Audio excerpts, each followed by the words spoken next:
But first, in Grantham in the UK, a pub with a dark past. I want to die. And an investigation that's no laughing matter. Meet paranormal investigator Rachel Parsons. I first got into the paranormal world around about 15 years ago when I was working in a manor house, and it was my first experience of seeing a full apparition. And I was just absolutely amazed. I thought, I've got to find out for myself. There is something out there that is on a different dimension, but I think getting the evidence and gathering the evidence of the paranormal is the most amazing thing. Wanting to get solid evidence of the afterlife was what prompted Rachel to set up her own crack team of investigators, the Retford Ghost Hunters. There's 10 in the spook-seeking squad, including trusty sidekick Peter. I've always had feelings of paranormal activity. Always felt things, but never seen one, and joined Rachel's group to see if I could see one and satisfy my curiosities. Right, let's go for it. She got to get a lippy on. Yeah, you're first, Pete. And for Pete, there's never a dull moment being part of Rachel's team.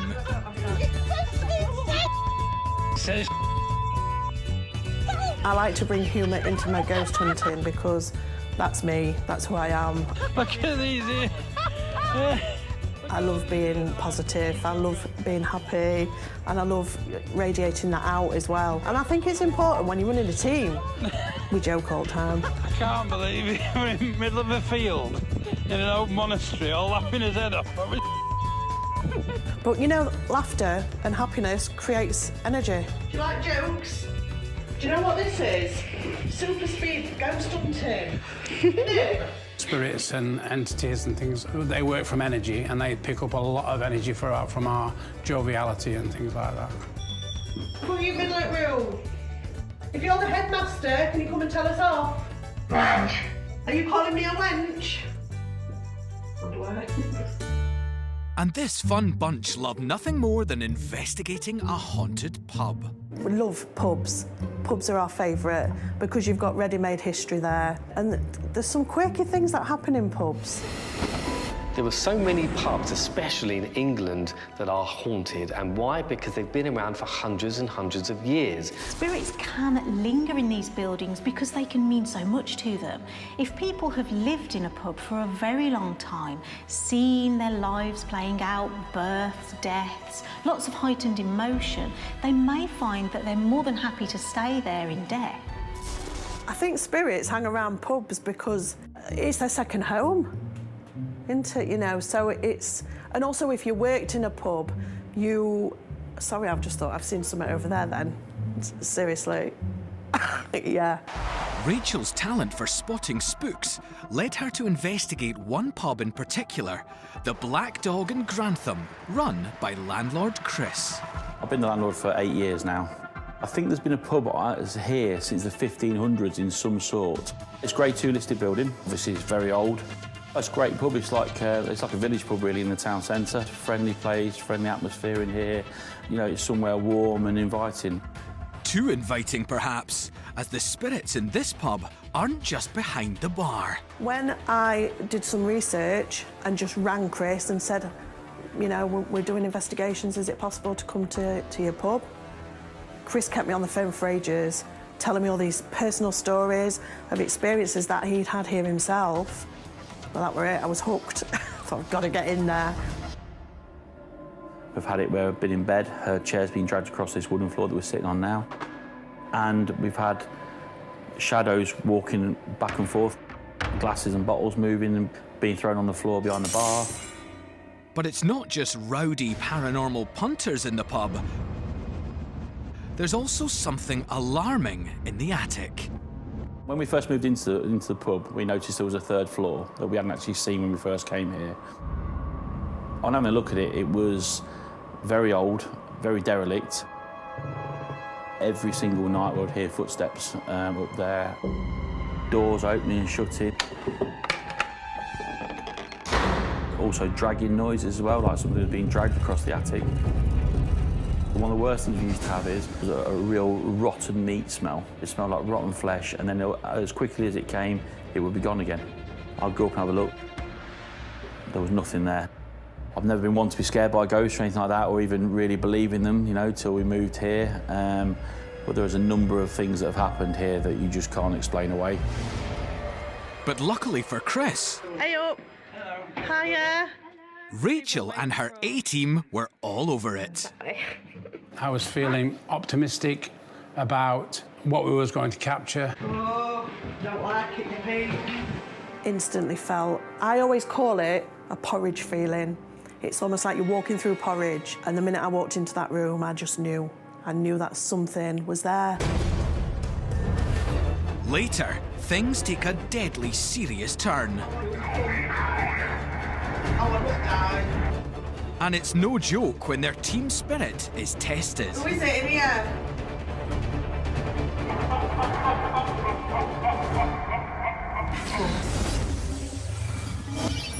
In Cornwall, UK.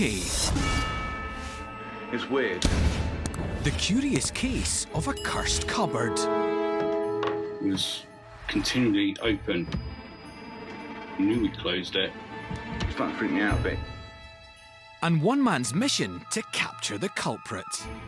I totally believe what was going on was paranormal because I looked at every possibility and I couldn't find an answer.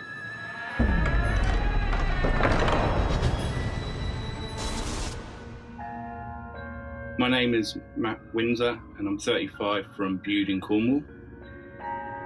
Cornwall is steeped in history, lots of ruined buildings, and there's history around every corner.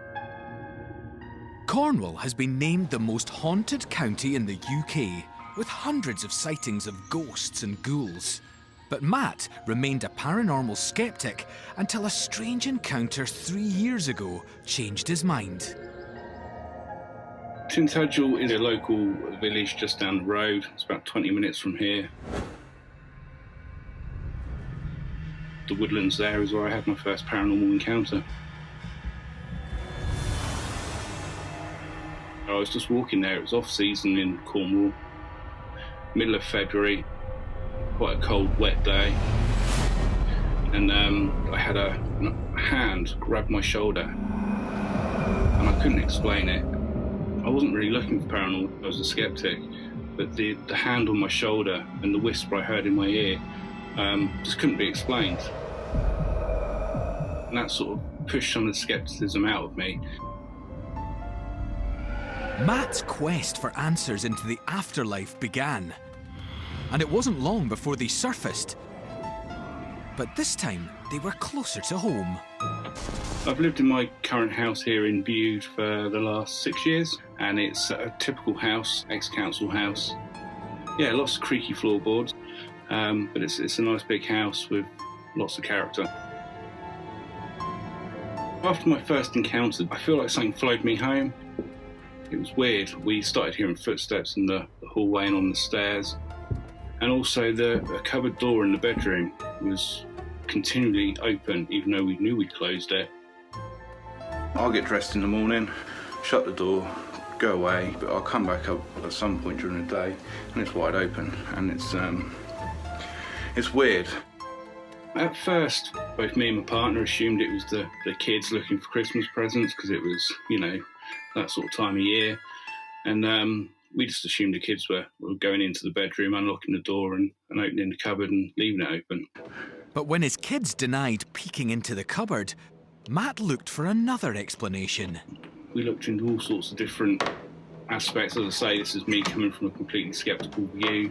I thought about maybe the door frame swelling and closing. And this is the cupboard itself. It's solid concrete all round.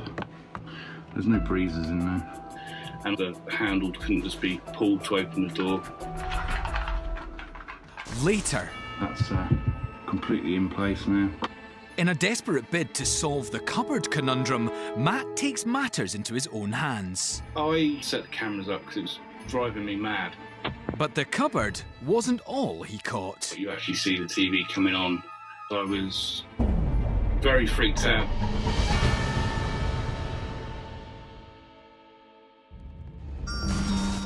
It seems some poltergeists like to cause a stir when no one's home. In Oregon, USA, unusual activity seems to ramp up when the owners are out. First, the poltergeist pulls up a pew before going into the cupboard for a late-night snack. Clearly, there's nothing in the cupboard that takes its fancy. Virtually every day, the homeowners check back on their home security camera, only to find their house comes alive when no one's about. In North Carolina, USA, one man is also spooked when he comes home to find things mysteriously out of place. As things fly off the counter, it's clear someone or something likes to make a mess. After reviewing the footage, the owner believes his flat is haunted. Scared out of his senses, he's now considering moving house. In Scotland, UK, a twinkle-toed 10-year-old something just flew past my face. Twirls straight into the twilight zone. It touched my face, my arm, and then my leg. And then there was like a shadow behind my bed. So I was really scared. There is only one explanation: spirits. Nicola Patterson's daughter Kayla is passionate about performing. Kayla has always had lots of energy. She's singing and dancing from the moment she gets up in the morning till she goes to bed. They're such a musical family. My mum, she sang in a band. My husband, he actually sings. My son sings, so we've got music playing constantly. Kayla started dancing probably actually when she was about 2. And I just thought, I'm going to video to watch her dancing because she was so cute. But Kayla's dancing isn't the only thing that Nicola captured on camera. I didn't see it at the time. It wasn't till I had watched the video back on my phone. It was a white circular light. We weren't sure at first what it actually was until we kind of done a wee bit of research into it. It says that it was orbs. I was quite scared, but like I knew it was something, but I didn't know what it was. The first time it happened, I thought it was a one-off. I never thought that it was going to happen again. But it does. A few years later, there's an encore. It happened again when Kayla was 6, and she was again in the living room. As she was doing all the hand movements and moving about the living room, there was 2 orbs past her face. It was later on when I watched the video back and I couldn't believe that there were actually 2. So I actually posted it in social media to see what other people's opinion was of it, and the response was pretty big. Yeah, it's definitely an orb, it's definitely a spirit that's here. I can't believe, like, there's definitely somebody looking over your wee girl. It's amazing, it's so clear, the image is so clear of these 2 orbs. I didn't think that I would see anything like that again, and I was actually shocked when a few years later it happened again, and I thought, oh well, there's definitely somebody taking care of Kayla. But when it's happened the 3rd time, I couldn't believe it was actually happening again. Kayla was in her bedroom when she experienced the same white orb light coming past her shoulder, past her face. But this time, as she was 10, she was aware of something that didn't look right, and she actually got a fright. I knew something like happened because before it came past me, I felt something really weird behind me, and then something just flew past my face. It like touched my face, my arm, and then like my leg. When it went away, there was like a shadow behind my bed, so I was really quite scared. I ran down to my big brother and like said, like, I don't know what this is, Mark. And then my brother said that they were talking about ghosts and stuff, like before that happened. And then we ran into my mum's room because we were really scared. When I saw it, I had goosebumps because it was so clear. Sometimes we just happen to capture something, a glimmer, almost a glitch in the matrix, if you like. And I think that's what we're seeing often when we see things like orbs and these visual light anomalies. In my professional opinion, orbs can be debunked because of the development of digital cameras. If you go back to the original film cameras, you won't see orbs on those cameras because it is down to that imaging chip within the camera. So it is a digital camera phenomena. I think this spirit has a fun, vibrant energy. I think that this person was really sociable, was just in love with life, basically, and I feel that they love the energy that she gives off. I think it was definitely a very special man that we lost in our family. Kayla has taken it quite bad and been very upset, and I think it's his way of giving Kayla a wee sign that he is okay and that he's still with her. It's just like quite cool how like they always come to me. I'm not really frightened that much because I mean, if it's a person in my family then I'm fine. I feel quite special because like, not many people have orbs. I like the spirits like around me when I'm dancing because I mean it actually kind of comforts me. Whoever the orb is somebody who clearly loves to sing and dance and is a happy spirit. Back in Grantham, Don't like it. Rachel and her fellow ghost hunter Pete were in pursuit of paranormal activity in the Black Dog pub. The minute I walked in, I knew we were going to get something, but I didn't know what. The pub's played host to all manner of haunted happenings, but it's the noises in the attic that landlord Chris has always feared the most. When we first moved in, we'd noticed that some work had started to be done in it, but it had stopped for some reason. We were told that people had refused to work up there. The joiner, he down tools. He was having things thrown at him, seeing things and everything, so he went. I looked into it myself to try and see what it could possibly be to help me to try and process what was going on.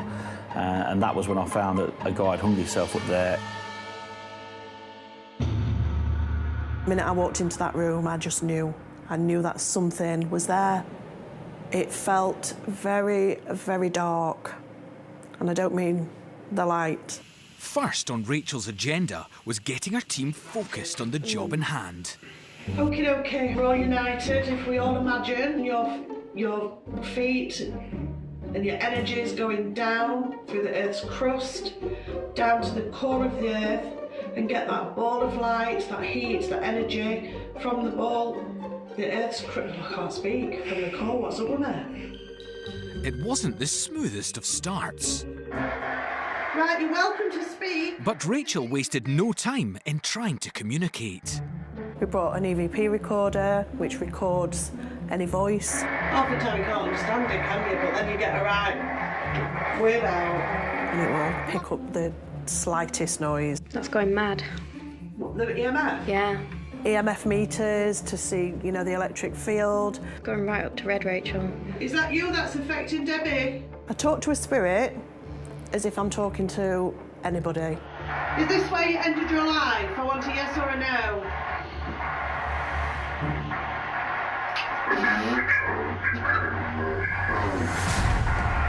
What was that? It came through, they made me hang myself. Clear as day. I was told to hang myself. Wow.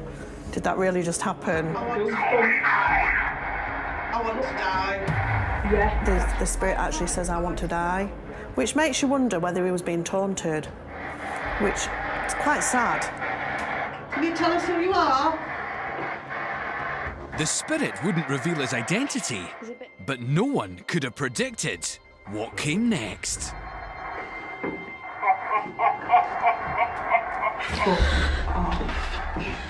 That was a laugh. Okay, no, I don't know. I was already dead.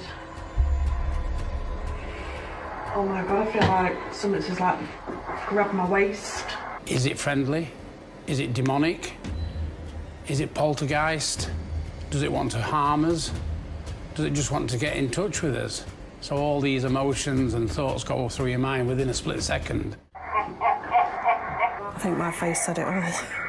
I was absolutely shocked, absolutely mortified. It was awful. Who is it in here? I think it was a sarcastic laugh.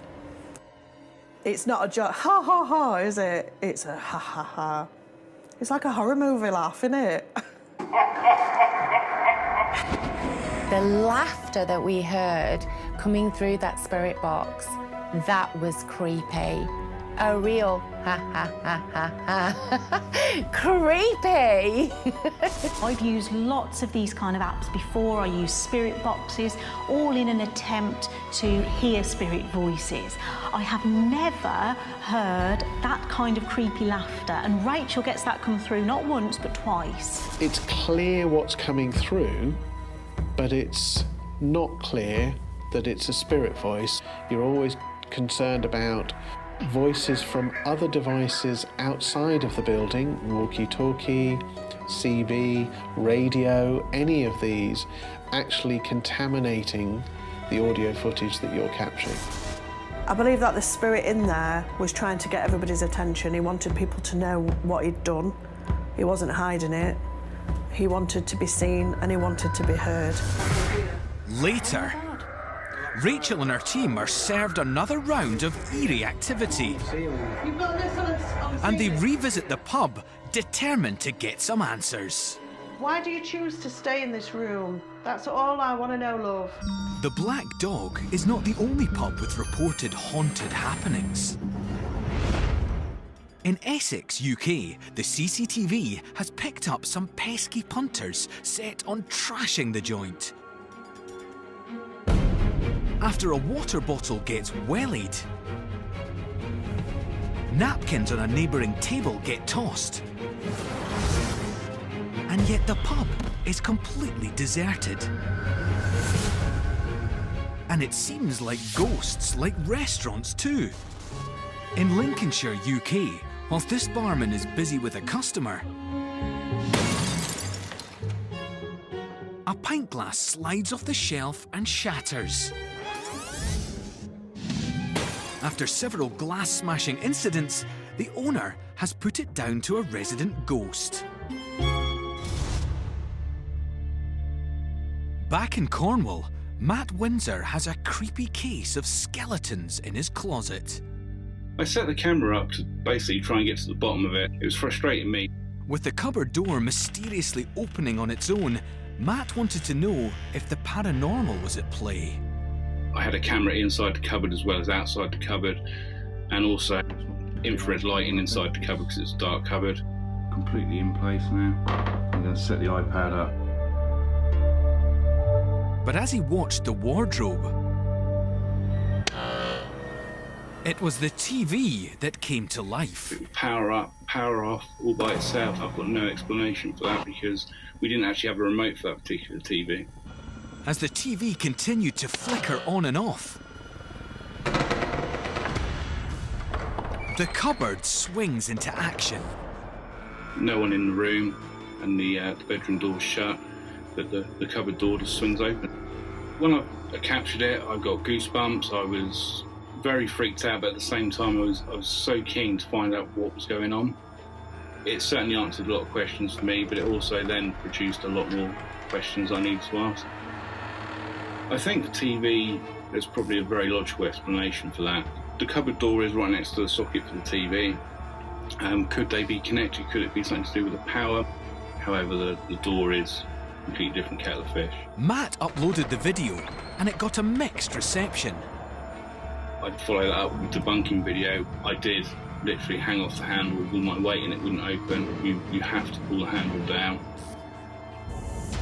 After the video went online, I had a medium reach out to me and basically tell me it was a nurse coming back from a night shift who died in a car accident just a mile up the road. And he said that the lady in the accident was basically speaking to him through my video. That made sense to me then. I felt much easier knowing that there was something behind it, perhaps. I personally think the house, you know, has some residual energy from people that have lost their lives in the past. Some would say that is haunted, but you know, I just think that there is people that are just trying to get their voices heard. The eerie activity opened Matt's mind to the paranormal, and he began to wonder if the presence was connected to him. All this started happening about a year after my brother passed away. He sort of died suddenly in his sleep from heart failure. He was 10 years older than me, so 45. I just felt it was him reaching out. Now, Matt seems like a genuine guy. I don't think he's trying to get fame or fortune from telling these stories. I think that something is happening in his house, and I don't think he can explain it. We know that his brother has passed away, and it could be that his brother is desperately trying to communicate with him. It actually leaves us with some doubt because we're not getting a full shot of the door. We're not getting the possibility to discount the fact that it might be somebody crouched behind some piece of furniture, pulling with a thread or opening, all of those sorts of trickery factors that we would need to consider in any footage of this sort. I think in Matt's house, he has something called a portal haunting. And I think that that cupboard door is actually the entrance to a portal. And the portal is an entry and exit point for ghosts. I totally believe what was going on was paranormal. I don't know who was causing it or why, and that may never be answered, but I do think this video is unexplained because I looked at every possibility and I couldn't find an answer. There's so much activity in this house now that I can't explain and probably never will. Even with the cupboard door and TVs flickering on and off, I'm not going to be moving house anytime soon. Next, in Devon, UK, an extraordinary